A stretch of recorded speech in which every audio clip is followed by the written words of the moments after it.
What's up, you guys, and welcome back to my channel. I know that it's been a while and I know that I say that all the time, but I was in the process of moving. That update video is coming soon. If you haven't already figured out where I am, forgive me that these are coming out super slowly, but we're here.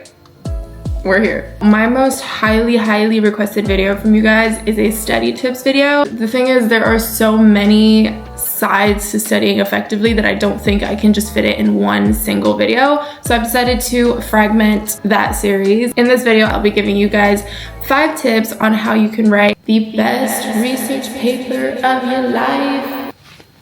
Just kidding. That's just kidding. I'll be giving you guys my 5 key tips on writing a good research paper / dissertation. So this will be particularly for anyone in university, anyone who's writing their dissertation or planning to write their dissertation next year, anyone working in STEM fields, any field really that kind of requires you to follow protocol, assimilate data, and then write a report. In regards to writing papers, I have done my fair share of trial and error so that you guys don't have to. I have written 2 first-class dissertations now, one for my undergrad and one for my master's. Both were based on wet lab science projects, so that means that I had to be in a lab collecting my own data, performing my own experiments, and then writing a report based on that. So anyone in the life sciences might want to listen a little bit closer, although I'm sure that these tips are applicable across multiple disciplines. I do want to preface this video by saying that these are tips that worked for me. Everybody studies differently. Everybody will have tips and tricks that work and tips and tricks that don't based on how you function. It's completely fine. I hope that you can take what you can from this video and adapt as you wish in order to serve you better.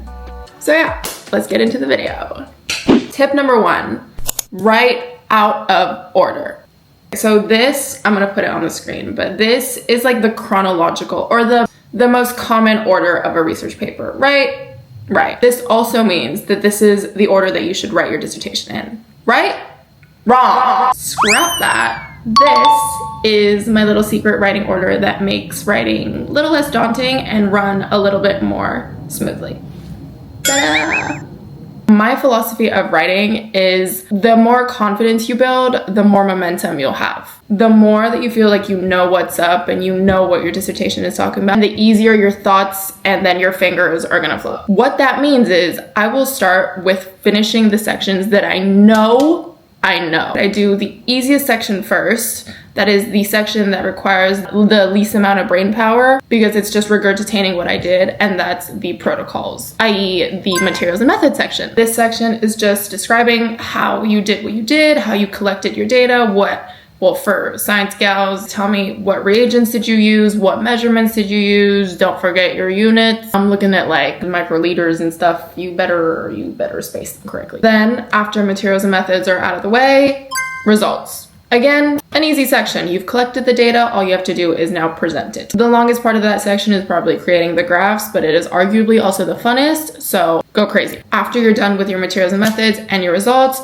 you'll know how you did it, you'll know what it gave you. The rest is easy-ish. At this point, I just need to figure out what do my readers need to know in order to understand the story that I'm trying to tell. Introduction. Half the dissertation is done. Intro, materials and methods, results, which leaves you with probably the hardest part of the paper, and that is your discussion.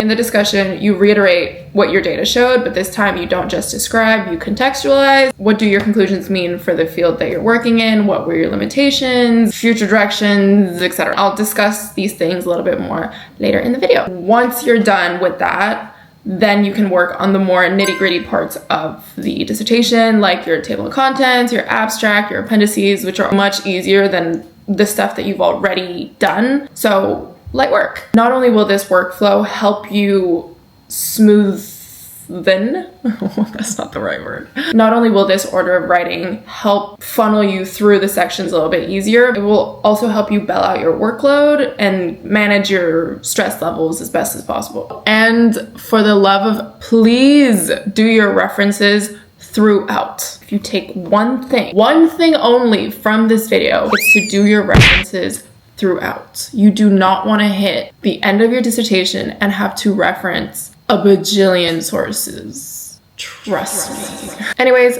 first tip, be smart. right out of order. Tip number 2, do not just describe, disrupt. It is vital that you continuously ask yourself throughout the process of writing your paper, what is the significance of my paper? And, naturally put those answers in your dissertation. So there are questions that you should keep asking yourself, and they are, what gap is my research filling? What are the debates or the blurred lines that are still present in my field? And why does my research question matter? It is so important that you don't just describe all the way through and just say what you're doing, because you have to acknowledge the impact that your work will make or is trying to make in the grand scheme of things. So does it, for example, advance our understanding of a certain aspect in that field? Does it help us, for example, for my STEM gals, understand how we can treat a disease a little bit better? What kind of things that we can target of that disease? Does it shed light on how certain systems in our bodies respond to infection? What does it do? What are you doing? So many students fall into this trap of just telling. It is so important to grasp why it matters, how your research will contribute to something new or shed clarity on something that is a little bit gray at the moment. Acknowledge the honest progress that your work makes to your field. Okay, on to tip number 3. We are glossing through these. Flip your flaws into strengths. Stay with me now. For 99.9999999999999% of you, I am certain that your research was not perfect. Something got screwed over, something went wrong, something happened that could have gone better, right? You need to own your limitations. It is okay that it didn't go perfectly. It is expected. The key to make these limitations benefit the integrity and quality of your paper is to acknowledge them and then suggest how you would overcome them. If you want to take it a step further, you will also contextualize your suggestions. This is something out of my own dissertation, and for my experiments, I had to plate cells onto a plate, and there's something called plating efficiency. For my experiments, that efficiency was pretty low, which compromised kind of the quality of my data. So I said something along the lines of, we note that for certain survival data, plating efficiency was much lower than expected at below 25% rather than above 50%. Other studies which observed adequate PE plating efficiency for the lung cancer cell lines that I used RPMI 1640 medium supplemented with 10% FBS and 1% penicillin. Here I suggested that we use a different media, and media is just kind of the things that help cells grow, like food, cell food, basically. And I suggested that we use a different type of media based on a study that I cited and referenced in my text that saw a better plating efficiency for the cell lines that I was using. That kind of thing, right? Where you suggest an improvement because you've done your research around the topic and around your flaws and seen how other people did it better and how you can harness that for your own experiments. So yeah, talk about your own limitations and how you plan to address them moving forward. But also, and this is I digress, but if you had the initiative to change or tweak some part of the protocol because you saw that or you thought that a certain technique would have done better based on other studies that might have perhaps performed worse, justify that, include that, because that shows, again, critical analysis, initiative, you being proactive, taking steps that other people might not have. So always be on the lookout for how you can improve, obviously retrospectively, but also even before you start prospectively. You think that another method would have been better to evaluate XYZ, another study maybe tanked compared to yours, didn't perform as well as you would have expected because you think this might be better. Do it. Justify it. If it works, thank you God. If it doesn't, thank you God. I'm gonna put that in my diss. All this just comes to show that you understand your field and the relevant techniques associated with what you're studying. Most importantly, it also shows that you are not just descriptive, you are constructive and you are critical. 4th tip. My fingers look so ominously long. Oh, do you like my nails? I just got them done a couple weeks ago actually, but aren't they cute? Back to the video. 4th tip. I feel like this is a tip that I've constantly been kind of drumming into your head throughout this video, but make your research talk to the rest of the field. In other words, context is key. Most of the descriptive parts of your thesis should happen in the introduction, methods, and results. Apart from that, and scattered throughout, you consistently need to contextualize your findings and your conclusions. Compare what you've seen to what's already out there and ask yourself these questions. Do they agree? Does the existing literature match with the results that you've gotten? Cite them. Why or why not? Do they clash?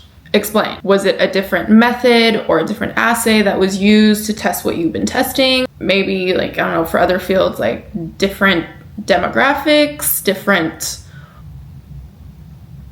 I'm trying to think for like other non-science fields. Different demographics, different metrics, time periods. Were there any like confounding factors that would have influenced your results? So that's a good one. What does your data mean for future work? What other experiments do we need to do? What other things do we need to look at? Are there any knowledge gaps that are still remaining? Over and over again, I keep saying it is not just about what you found, it is about what it means. So drill this into your head. I think I said, I was like, if you remember anything from this video, it's to reference throughout your writing process. But here's the second thing that you should remember. If you don't take anything from this video, I beg you take this. Describe, analyze, interpret, compare, contrast, suggest.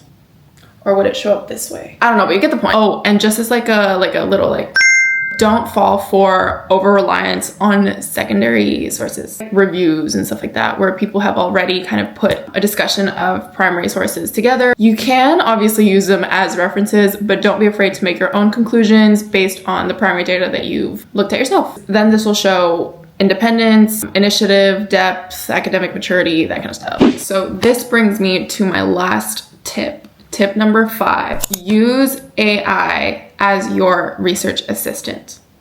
Hold on, let me be super clear. AI should only be used for support, not a substitute. Think of it like a calculator, not for numbers, but like for thoughts. It just helps kind of expedite the process. I don't ever ask AI to write anything in its entirety for me, but I will ask it to help me brainstorm, organize my thoughts, and kind of help me out with the nitty-gritty parts of the dissertation. All it should do is just remove some of that friction so that you can think a little bit better. I will show you how I do all that with the help of Jenny AI, who I am so excited to be collaborating with on this video. I'm very cautious with picking the AI platforms that I use, and I make sure to pick features that uphold ethical usage of AI in academia and features that reflect the importance of academic integrity in research. Jenny AI serves exactly that. Jenny is a powerful AI writing workspace built specifically for researchers and high-level academics to help them read, understand, and assimilate their research a bit more effectively. So let me show you just a few ways I use Jenny to make my writing pipeline a little more efficient. First up, probably my favorite way to use AI is for brainstorming, just to help things get going. So before tackling a section, I could ask Jenny to help me structure and brainstorm what topics I should be covering, what guiding prompts or subheadings that I'll potentially address. My research at Oxford was specifically on something called flash radiation, as you guys might know. So I could ask it something like, my research topic is flash radiation in combination with anti-cancer drugs. Outline what topics I should cover in the introduction. Simple. And there you go. It gives you several different points that you can talk about within the introduction that would be relevant to your research prompt. In this way, you plug in a topic and it creates just a map of different topics that you could cover, what kind of subheadings that you might be interested in, all in all helping you to avoid tunnel vision and get kind of a bird's eye scope of your field or your topic. And what's brilliant about Jenny is that it will also help you do research. So when it generates these ideas for you, it will also cite information that it finds relevant to the topic that you have asked of it. So it just makes life easier. You know what I'm saying? This brings me to my second favorite way of using this workspace, and that is referencing. I will say with my chest that referencing is the bane of my existence. I think I was working with over 100 references for my Oxford dissertation, and I just don't have the time. I just don't. I don't have the time to check that they're all formatted correctly, that they're spaced correctly, that they're looking right, acting right, eat, sleep, breathe, repeat. I just don't have the hours. Like I mentioned before with Jenny's AI chat, it will find information for you and it will automatically cite it and add it to like a reference list at the bottom of your paper. It automatically does it for you. But if you have a bulk list of references as well, you can just plug it into Jenny and it will standardize it for you. And you can just pick between these 1700 citation styles that they have, which one tickles your fancy. Anyways, absolute lifesaver. I am so glad to be able to share a discount code with you all so you can try it out for yourselves and see how it fits into your workflow. So I'll put the code up on the screen now. If you use LAN20, you'll get 20% off of your subscription, and hopefully you will find it just as useful as I do. Don't say I never did none for you.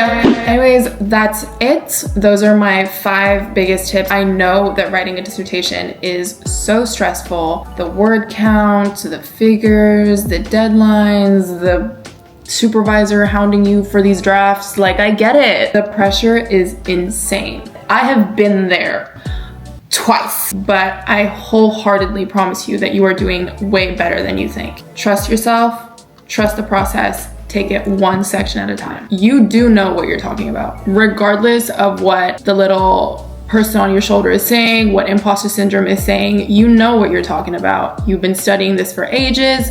You just need to get it down on a piece of paper, or like 80 pieces of paper, depending on you double spacing. I know everybody says this, and I know you're probably not gonna listen to me, but please do not stress so much. I know how it is, but trust me, you are going to be so proud when you come out of it. If you found this helpful, or if you want to just let me know what your dissertation is about, because I love learning what you guys are up to, drop me a comment below or on my Instagram or TikTok, depending on what you prefer. It was so nice chatting with you guys again, and I will see you in the next video for another vlog, more study tips, a coffee or 10, I don't know. You've got this. Good luck, God bless. Let's get this done.